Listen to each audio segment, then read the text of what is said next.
Porque no se encontró el cuerpo de Moisés. La época de Moisés estuvo marcada por el Éxodo, el relato de la mayor huida de la historia.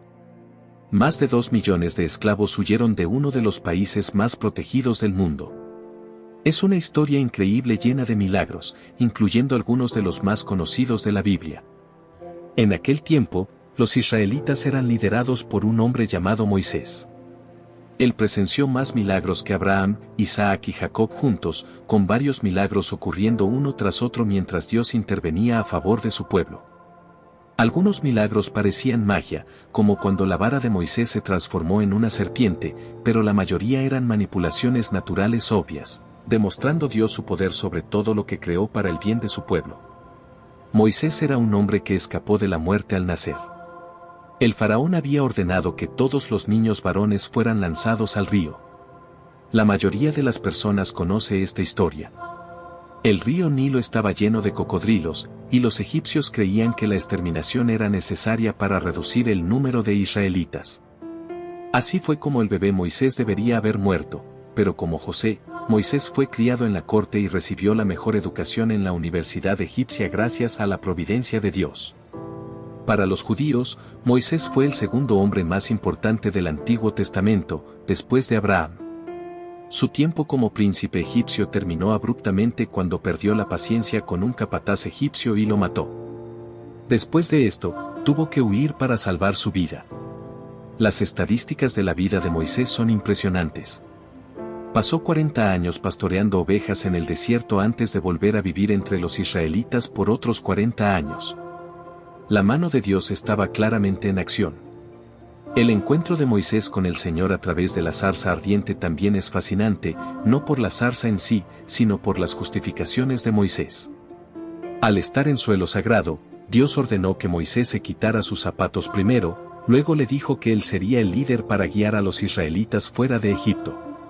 Moisés presentó 5 razones por las cuales no debería hacerlo. Primero dijo que era insignificante, luego que era ignorante y no tenía nada que decir. Su tercera excusa fue que sería impotente para convencer a las personas de que Dios se había encontrado con él y le había dicho que los liderará. Dios le aseguró que su poder estaría con él y que realizaría milagros. Entonces Moisés dijo que era incompetente para hablar debido a su tartamudez, así que Dios proporcionó a su hermano Aarón como su portavoz. Antes de empezar con el contenido de hoy, quiero pedirles un pequeño favor. Si disfrutan de nuestros videos y desean seguir viendo más contenido emocionante, les invitamos a que den me gusta a este video y se suscriban a nuestro canal. Es la mejor manera de apoyarnos y mantenerse al tanto de todas las nuevas historias y videos que compartimos. No se olviden de activar la campanita de notificaciones para no perderse ni uno solo. Gracias por ser parte de nuestra comunidad y ahora, disfruten del video. Dios no eligió revelar mucho sobre las circunstancias de la muerte de Moisés. Hay 3 referencias en la Biblia a su muerte y entierro, y cada una de ellas rodea su vida y muerte con un aire de misterio. Se determinó que tenía 120 años en el momento de su muerte. Deuteronomio capítulo 34, versículo 7, dice, Moisés tenía 120 años cuando murió, pero sus ojos no se habían apagado ni había perdido su vigor, a pesar de su edad. Moisés todavía estaba en su apogeo cuando fue llamado a casa. Murió solo, con la espalda apoyada en la roca en la cima del monte Nebo, mirando a través del Jordán hacia la tierra prometida, en la que nunca pondría los pies. Moisés fue impedido de entrar en la tierra prometida debido a su desobediencia en las aguas de Meribá. Lideró a los israelitas hasta el borde de Canaán y tuvo un vislumbre de la tierra, pero no se le permitió entrar. Dios mostró a Moisés un vislumbre de la tierra por la que había huido de Egipto. Cerca del final de su vida, Moisés subió el monte Nebo desde las llanuras de Moab hasta la cima de Pisga. Allí, el Señor le mostró toda la tierra. En Números, capítulo 27, versículos 12 a 13, el Señor dijo a Moisés, sube a este monte de Abarim y ve la tierra que he dado al pueblo de Israel. Cuando la hayas visto, también serás reunido a tu pueblo, como fue tu hermano Aarón. Dios explica por qué Moisés no fue autorizado a entrar en la tierra prometida en Deuteronomio, capítulo 32, versículos 51 y 52. Esto es porque rompiste la fe conmigo en presencia de los israelitas en las aguas de Meribá en el desierto de Sin y porque no mantuviste mi santidad entre los israelitas. Por lo tanto, verás la tierra solo desde lejos, no entrarás en la tierra que estoy dando al pueblo de Israel. Dios fue fiel a su promesa, mostró a Moisés la tierra prometida, pero no le permitió entrar. Números, capítulo 20, registra el incidente en las aguas de Meribá. Los israelitas llegaron al desierto de Sin cerca del final de su jornada de 40 años. La comunidad se volvió contra Moisés y Aarón porque no había agua. Moisés y Aarón fueron a la tienda de reunión y se arrodillaron ante Dios. Dios instruyó a Moisés y a Aarón a reunir al pueblo y hablar con la roca, y el agua brotaría. Moisés reunió a los hombres y tomó la vara. Entonces, aparentemente con ira, Moisés les dijo: «Escuchen, rebeldes, ¿debemos traerles agua de esta roca?». Luego, Moisés golpeó la roca 2 veces con su vara. En Números, capítulo 20, versículos 1 a 13, se relata: «Toda la congregación de Israel llegó al desierto de Sin en el primer mes y el pueblo se quedó en Cades, donde Miriam murió y fue enterrada». No había agua para la congregación y se reunieron contra Moisés y Aarón. El pueblo discutió con Moisés diciendo: «Ojalá hubiéramos perecido cuando nuestros hermanos perecieron ante el Señor. ¿Por qué trajiste a la asamblea del Señor a este desierto para morir aquí, tanto nosotros como nuestro ganado? ¿Por qué nos hiciste subir de Egipto para traernos a este lugar maléfico? No es un lugar para granos, higos, viñedos o granadas, y no hay agua para beber». Entonces Moisés y Aarón fueron desde la presencia de la asamblea a la entrada de la tienda de reunión y cayeron con el rostro en tierra. La gloria del Señor apareció a ellos y el Señor habló a Moisés diciendo: «Toma la vara y reúne a la congregación, tú y Aarón tu hermano, y hablen a la roca delante de sus ojos, y darás su agua. Así traerás agua de la roca para ellos y darás de beber a la congregación y a su ganado». Moisés tomó la vara de delante del Señor, conforme él le había ordenado. Luego, Moisés y Aarón reunieron a la asamblea delante de la roca, y Moisés les dijo: «Escuchen ahora, rebeldes, ¿acaso debemos traer agua para ustedes de esta roca?». Moisés levantó su mano y golpeó la roca con su vara 2 veces, y el agua brotó abundantemente. La congregación bebió, y también su ganado. Entonces, el Señor dijo a Moisés y a Aarón: «Porque no creyeron en mí para santificarme a los ojos del pueblo de Israel, ustedes no llevarán a esta asamblea a la tierra que les he dado. Estas son las aguas de Meribá, donde el pueblo de Israel discutió con el Señor, y por medio de ellas, Él se mostró santo». El agua vino de la roca, como Dios había prometido, pero Dios inmediatamente dijo a Moisés y a Aarón que, porque no tuvieron suficiente confianza para honrarlo como santo, ellos no llevarían a los hijos de Israel a la tierra prometida. La sanción puede parecer severa para nosotros, pero al examinar de cerca las acciones de Moisés, notamos varios errores. Claramente, Moisés desobedeció una orden directa de Dios. Dios había dicho a Moisés que hablara con la roca, en lugar de eso, Moisés golpeó la roca con su vara. Anteriormente, cuando Dios trajo agua de una roca, le dijo a Moisés que la golpeara con una vara. Sin embargo, las instrucciones de Dios eran diferentes en este caso. Dios quería que Moisés tuviera fe en él, especialmente después de haber estado tan cerca durante tanto tiempo. Moisés no necesitaba usar la fuerza, todo lo que necesitaba hacer era obedecer a Dios y confiar en que Dios cumpliría su promesa. Además, Moisés asumió el crédito por traer el agua, preguntando al pueblo reunido en la roca. Moisés parecía estar asumiendo el crédito por el milagro él mismo y a Aarón, en lugar de atribuirlo a Dios. Moisés hizo esto públicamente, y Dios no podía dejar pasar esto sin castigo y esperar que los israelitas entendieran su santidad. 1 Corintios, capítulo 10, versículo 4, dice: «Y todos bebieron de la misma bebida espiritual, pues bebían de la roca espiritual que los acompañaba, y aquella roca era Cristo».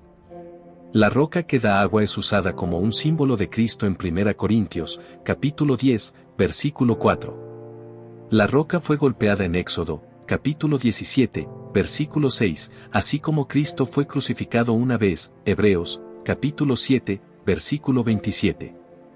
A diferencia de otros sumos sacerdotes, él no necesita ofrecer sacrificios día tras día, primero por sus propios pecados y luego por los pecados del pueblo. Él sacrificó por sus pecados una vez por todas cuando se ofreció a sí mismo. Hablar con la roca en Números, capítulo 20, podría haber sido destinado como una imagen de la oración.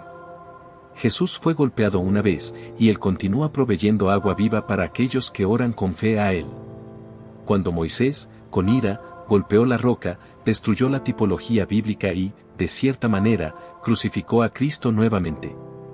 Cuando el Señor instruyó a Moisés a golpear la roca en Éxodo, capítulo 17, él pretendía establecer una imagen de Cristo como nuestro Redentor. La Biblia dice repetidamente en Salmos e Isaías que Cristo es nuestra roca y piedra angular, golpeada y muerta por nuestra causa, y que Él traerá corrientes de agua viva, es decir, la salvación. Además, Hebreos dice que Cristo murió una vez por todas y no es necesario ningún sacrificio más por los pecados. Por lo tanto, el Señor pretendía que Moisés golpeara la roca en el desierto solo una vez en la escena de Éxodo, capítulo 17, representando a Jesús sacrificado una vez para traer la salvación. Más tarde, el Señor instruyó a Moisés en Números, capítulo 20, a solo hablar con la roca para preservar la imagen creada en Éxodo, capítulo 17.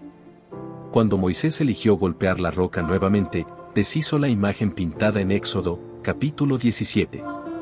Si Dios no corrigiera el error de Moisés, la imagen distorsionada habría confundido a la gente, concluyendo que Jesús necesitaba ser sacrificado repetidamente para nuestra salvación. Como resultado, Dios reprendió a Moisés para asegurar que entendiéramos correctamente la imagen de la roca, impidiéndole entrar en la tierra prometida. Durante este proceso, el Señor creó una nueva imagen para apoyar un entendimiento correcto de la salvación. Al excluir a Moisés de la tierra prometida, el Señor demostró que no podríamos entrar en la salvación, es decir, la tierra prometida, por medio de las obras de la ley, representadas por Moisés, sino solo por el trabajo de Jesús, representado por Josué, cuyo nombre es Yeshua o Jesús.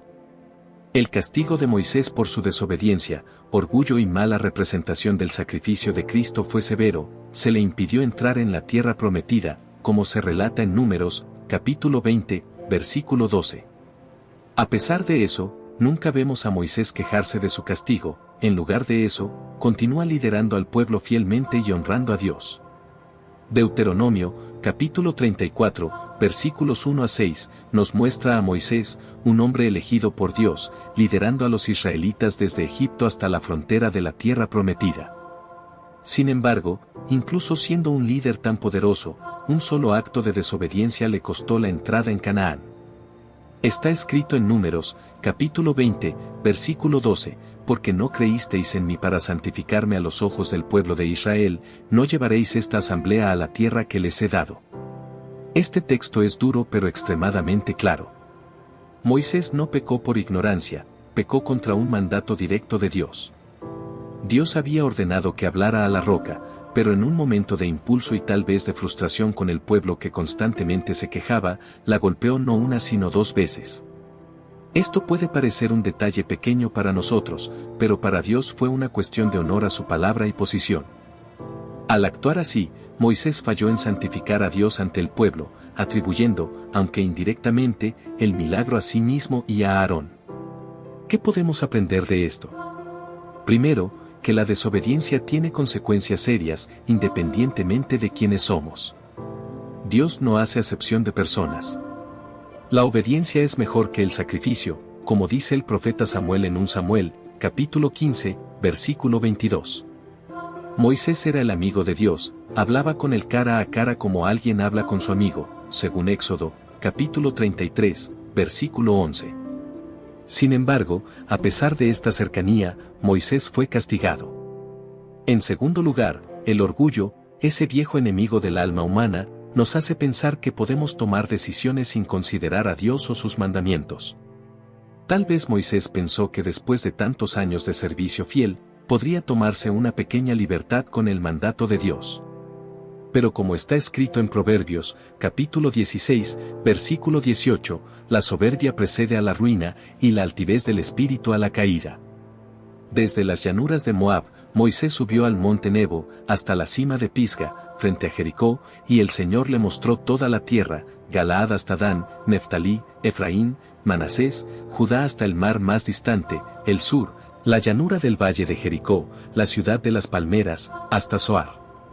El Señor le dijo: esta es la tierra que juré a Abraham, Isaac y Jacob, diciendo: yo la daré a tu descendencia. Te he permitido verla con tus ojos, pero no entrarás en ella.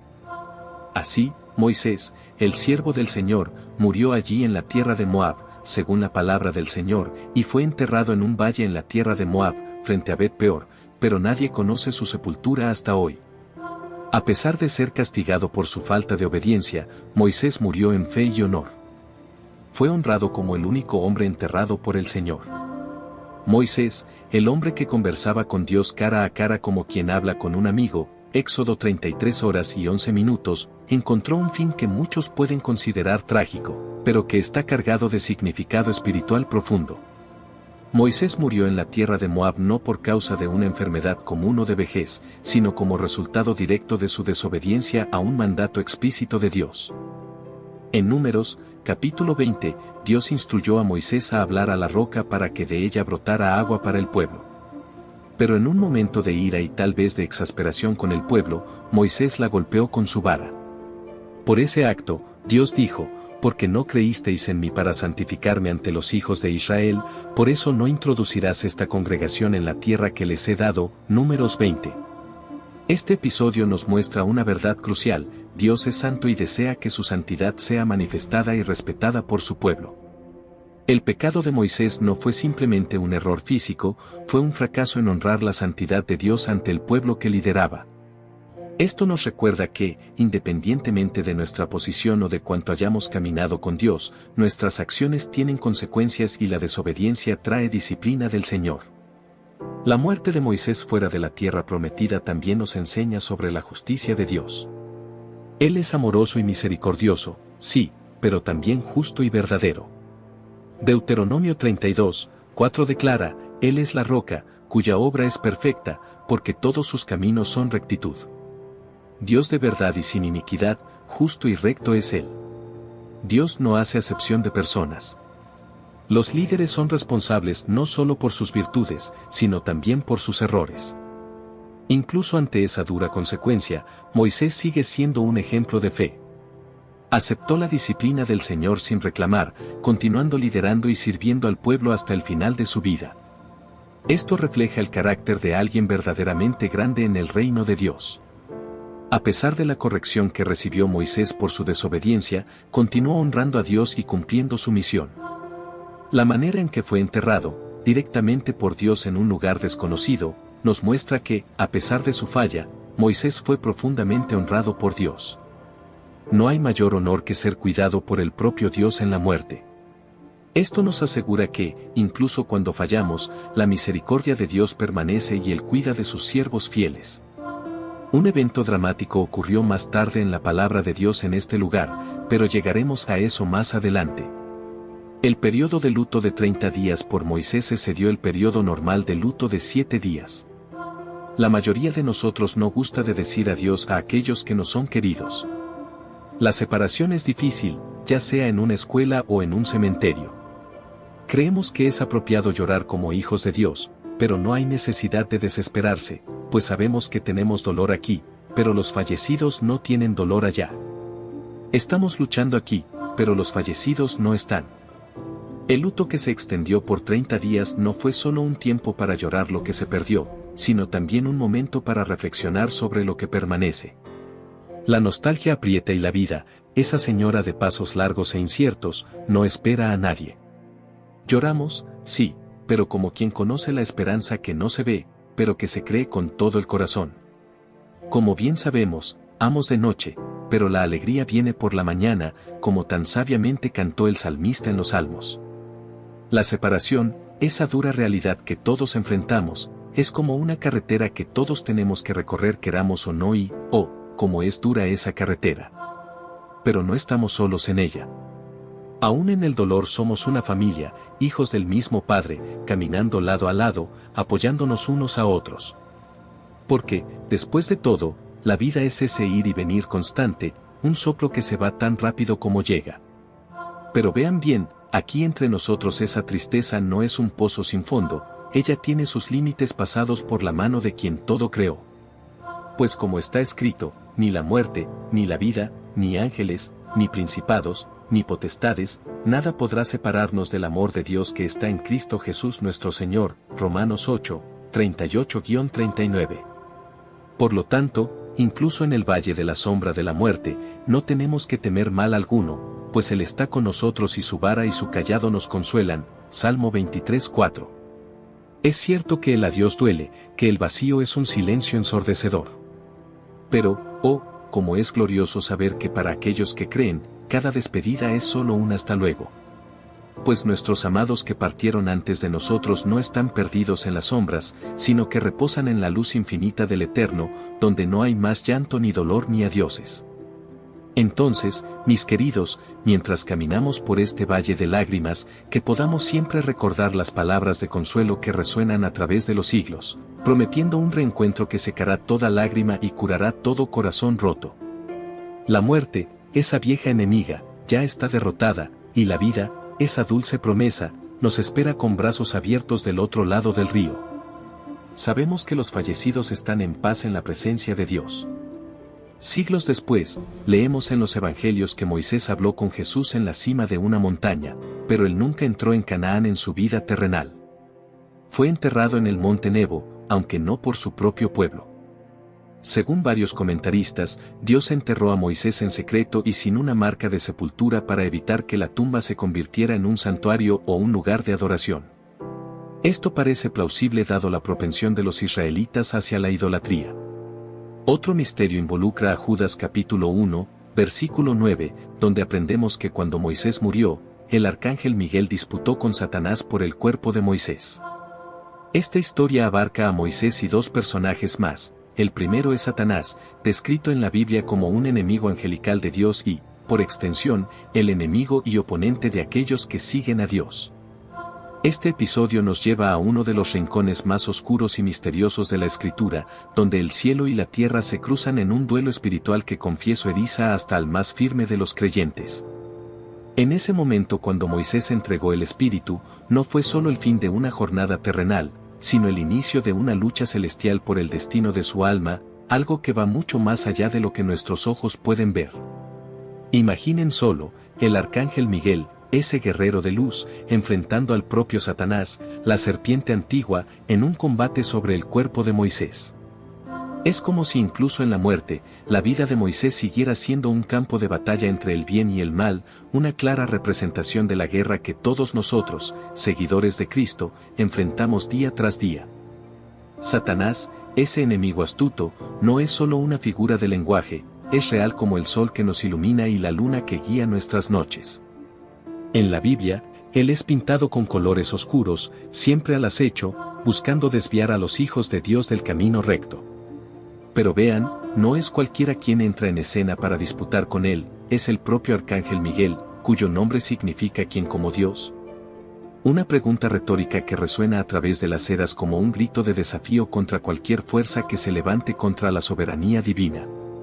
Esta escena, que más parece salida de un drama épico, no está allí por casualidad. Nos enseña sobre la seriedad de nuestra caminata y el inmenso valor de nuestra fidelidad. Moisés, incluso después de su muerte, fue tan significativo que hubo una disputa en los cielos por él. Esto nos muestra que nuestra lucha no es contra carne y sangre, sino contra principados y potestades, contra los gobernadores de las tinieblas de este siglo, contra las huestes espirituales de maldad, como nos alerta Efesios capítulo 6, versículo 12. Ah, ¿y qué escena? Miguel, el arcángel, no recurre a insultos ni acusaciones bajas, sino simplemente declara, el Señor te reprenda.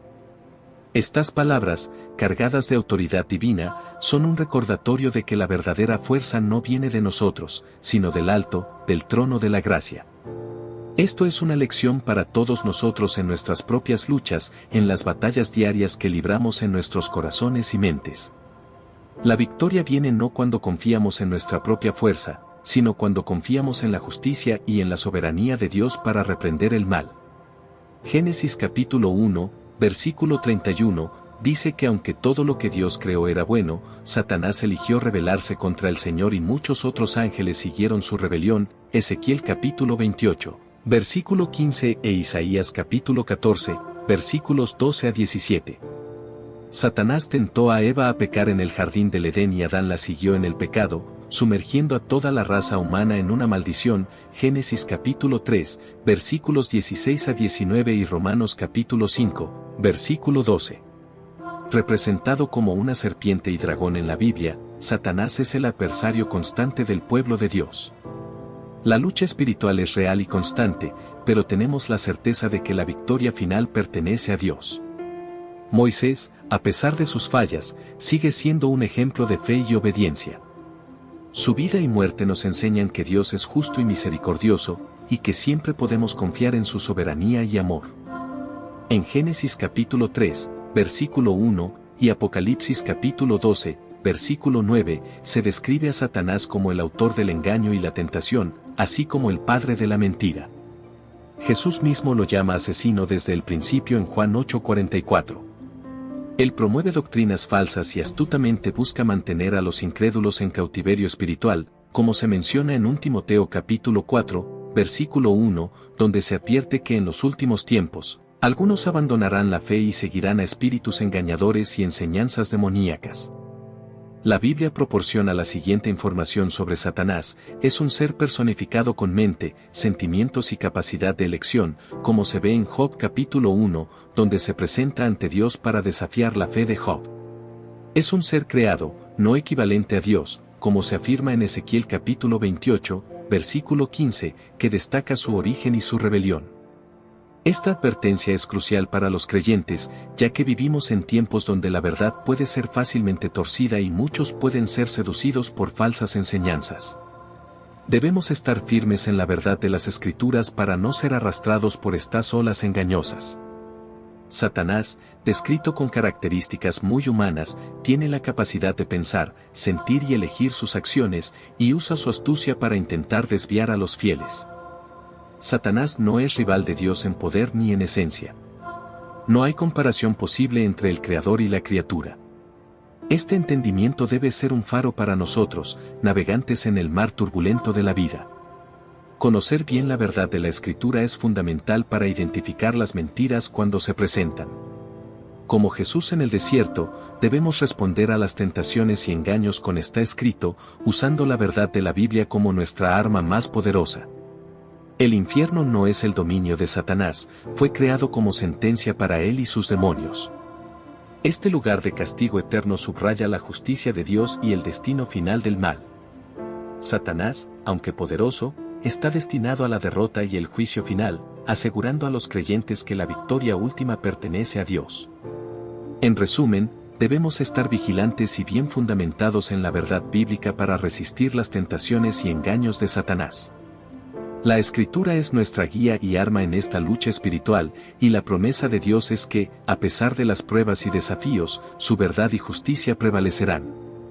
Mateo, capítulo 25, versículo 41, nos dice que Satanás no vive en el infierno, ya que la Biblia describe cómo puede entrar en el cielo y pasear por la tierra.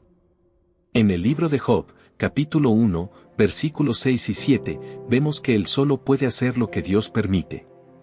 En el mismo capítulo, versículo 12, se muestra que Satanás no está en todos los lugares, pero supervisa una horda de demonios llamados poderes de este mundo tenebroso y fuerzas espirituales del mal en los reinos celestiales, Efesios 6:12. Utiliza esta red para tentar y engañar a las personas, trabajando vigorosamente para negar el efecto de la palabra de Dios en los corazones de las personas, Mateo 13:3 y 4. Además, ciega la mente de aquellos que no creen para que no puedan entender el Evangelio, 2 Corintios 4:4. El segundo personaje es el arcángel Miguel, quien junto con Gabriel es probablemente el ser angelical más conocido de la Biblia. Sabemos que Miguel es un arcángel, pero ¿qué implica realmente eso? ¿Cuáles son sus logros y deberes? ¿Cómo encaja en la hueste celestial de Dios? Miguel es el nombre del arcángel, y este nombre plantea la pregunta: ¿quién es comparable a Dios?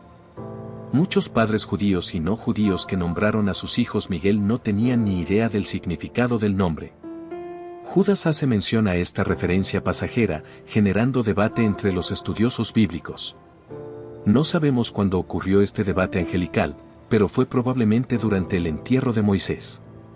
Tampoco entendemos por qué él y Miguel están discutiendo sobre el cuerpo de Moisés. Cuando el ángel llegó, él reclamó la posesión de este hombre porque había asesinado a un egipcio. Pero el arcángel Miguel le dijo, "El Señor te reprenda", y el ángel enterró a Moisés. Fue un final increíble para una vida increíble. Antes de cruzar el Jordán, el pueblo lo lamentó por un mes. A pesar de los misterios que rodean la muerte y el entierro de Moisés, sabemos algunos hechos. Uno es que la palabra de Dios es verdadera y sus profecías siempre se cumplen. Otro es que el pecado trae la disciplina de Dios y nadie está inmune. Además, Dios no siempre explica los misterios en su palabra, pero aquí está la verdad preciosa, a los ojos del Señor, la muerte de sus santos siervos es preciosa, Salmo 116, 15. También hay otra lección en Judas. Del mismo modo que basados en sus sueños, esas personas impías contaminan sus propios cuerpos, rechazan autoridad e injurian a seres celestiales. Pero incluso el arcángel Miguel, cuando disputaba con el diablo sobre el cuerpo de Moisés, no se atrevió a condenarlo por calumnia, sino que dijo, "El Señor te reprenda". Sin embargo, estas personas calumnian lo que no entienden y las mismas cosas que no comprenden, por instinto, como animales irracionales, las destruirán. Judas los compara con Caín, quienes corrieron tras el beneficio, en el error de Balaam y en la rebelión de Coré. La Escritura nos enseña a obedecer a las autoridades legítimas establecidas sobre nosotros, pero los falsos maestros niegan esa autoridad. No eran responsables ante nadie más que ellos mismos. Además, difamaban a los gloriosos. Judas describe esto con una narrativa sobre el cuerpo de Moisés, entre el arcángel y Satanás. Miguel se negó a proferir una condena calumniosa contra Satanás, pero dijo, "El Señor te reprenda". En contraste, los falsos maestros no entendían cómo funcionaba la guerra espiritual, vivían en un mundo de sueños fuera de la realidad espiritual. Blasfemaban en lugar de invocar al Señor, como Miguel lo hizo. No entendían que Satanás no debe ser subestimado, en lugar de eso, actuaban como animales irracionales que operan solo por instinto. Judas los compara con Caín, quien ofreció una ofrenda sin sangre, con Balaam, quien ministró solo por dinero, y con Coré, quien rechazó la autoridad de la palabra de Dios al rebelarse contra la autoridad espiritual. Todos ellos fueron juzgados. Esta fue una explicación extensiva sobre el misterio de la muerte y el entierro de Moisés, un tema profundo y lleno de matices espirituales e históricos que se entrelazan con los fundamentos de la fe y la teología bíblica. La narrativa bíblica no solo cuenta historias del pasado, sino que también enseña lecciones valiosas sobre obediencia, fe y la soberanía de Dios. Estos temas son eternos y continúan resonando con los fieles hasta hoy, mostrando cómo los textos antiguos aún tienen relevancia en nuestro mundo contemporáneo. Al estudiar estos relatos, los creyentes son invitados a reflexionar sobre su propia jornada espiritual y cómo se alinea con las enseñanzas divinas. La historia de Moisés, especialmente los eventos que rodean su final de vida, sirve como un poderoso recordatorio de que incluso los mayores líderes son humanos y sujetos a la voluntad de Dios. También ilustra la importancia de seguir los mandamientos divinos de forma precisa y respetuosa, reconociendo que nuestras acciones tienen implicaciones tanto en este mundo como en el próximo. Las Escrituras ofrecen más que relatos históricos, proporcionan una base para la comprensión de la naturaleza de Dios y del camino que Él desea que sus seguidores trillen. Estudiar estos pasajes es una oportunidad para profundizar el conocimiento y fortalecer la fe, elementos cruciales para cualquier persona que busca vivir una vida alineada con los principios cristianos.